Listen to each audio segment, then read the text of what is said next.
This is Charlotte's Web, Chapter 13, Part 2. Templeton knew the dump and liked it. There were good hiding places there, excellent cover for a rat. And there was usually a tin can with food still clinging to the inside. Templeton was down there now, rummaging around. When he returned to the barn, he carried in his mouth an advertisement he had torn from a crumpled magazine. "How's this?" he asked, showing the ad to Charlotte. "It says crunchy. Crunchy would be a good word to write in your web." "Just the wrong idea," replied Charlotte. "Couldn't be worse. We don't want Zuckerman to think Wilbur is crunchy. He might start thinking about crisp, crunchy bacon and tasty ham. That would put ideas into his head. We must advertise Wilbur's noble qualities, not his tastiness. Go get another word, please, Templeton." The rat looked disgusted, but he sneaked away to the dump and was back in a while with a strip of cotton cloth. "How's this?" he asked. "It's a label off an old shirt." Charlotte examined the label. It said pre-shrunk. "I'm sorry, Templeton," she said, "but pre-shrunk is out of the question. We want Zuckerman to think Wilbur is nicely filled out and not all shrunk up. I'll have to ask you to try again." "What do you think I am, a messenger boy?" grumbled the rat. "I'm not going to spend all my time chasing down to the dump after advertising material. Just once more, please," said Charlotte. "I'll tell you what I'll do," said Templeton. "I know where there's a package of soap flakes in the woodshed. It has writing on it. I'll bring it to you. I'll bring a piece of the package." He climbed the rope that hung on the wall and disappeared through a hole in the ceiling. When he came back, he had a strip of blue and white cardboard in his teeth. "There," he said triumphantly. "How's that?" Charlotte read the words, "With new rating action." "What does it mean?" asked Charlotte, who had never used any soap flakes in her life. "How should I know?" said Templeton.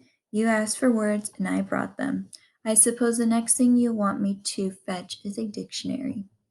Together they studied the soap ad. "With new rating action," repeated Charlotte slowly. "Wilbur," she called. Wilbur, who was asleep in the straw, jumped up. "Run around," commanded Charlotte. "I want to see you in action to see if you are radiant." Wilbur raced to the end of his yard. "Now back again," said Charlotte.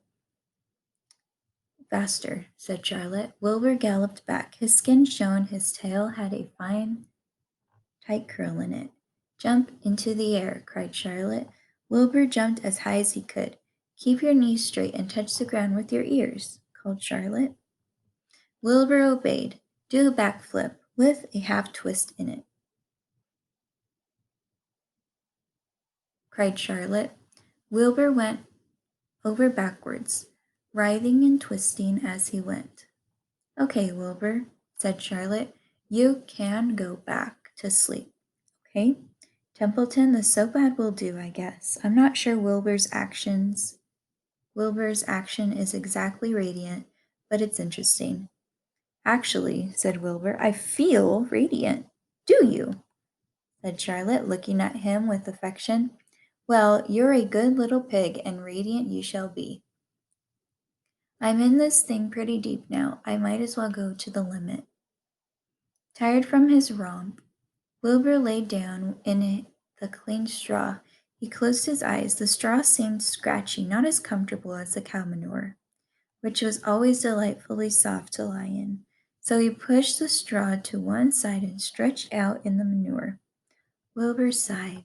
It had been a busy day, his first day of being terrific. Dozens of people had visited his yard during the afternoon, and he had to stand and pose, looking terrific as he could. Now he was tired. Fern had arrived and seated herself quietly on her stool in the corner. "Tell me a story, Charlotte," said Wilbur, as he lay waiting for sleep to come. "Tell me a story." So Charlotte, although she too was tired, did what Wilbur wanted.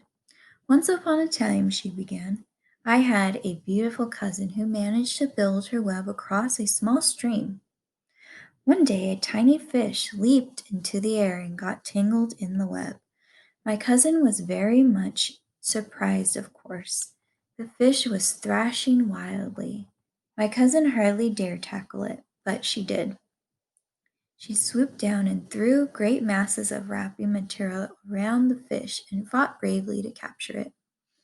Did she succeed? Wilbur asked Wilbur. It was a never to be forgotten battle, said Charlotte. There was a fish caught only by one fin, and its tail wildly thrashing and shining in the sun. There was the web, sagging dangerously under the weight of the fish. How much did the fish weigh? Asked Wilbur eagerly. I don't know, said Charlotte. There was my cousin, slipping in, dodging out, beaten mercilessly over the head by the wildly thrashing fish, dancing and dancing out, throwing her threads and fighting hard. First she threw a left around the tail.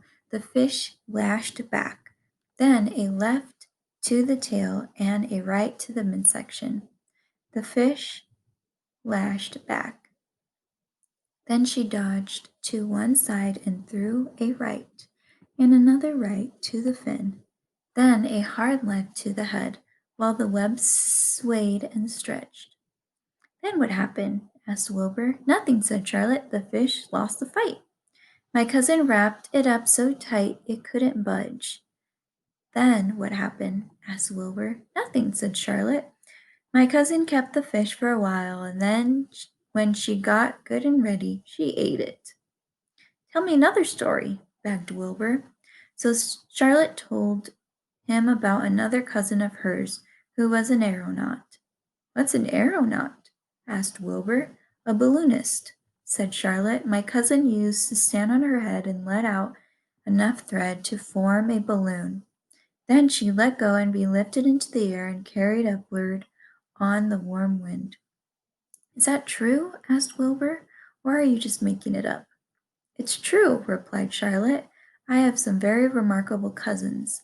And now, Wilbur, it's time you went to sleep. Sing something, begged Wilbur, closing his eyes.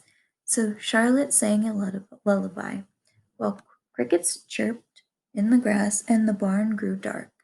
This was the song she sang. Sleep, sleep, my love, my only, deep, deep in the dung and the dark. Don't be afraid and be not lonely. This is the hour when the frogs and the thrushes praise the world from the woods and the rushes.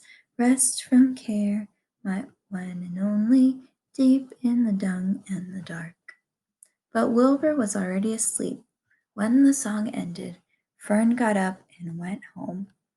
And that is the end of chapter 13 of Charlotte's Web. There's a part 1 and a part 2, so make sure you watch both.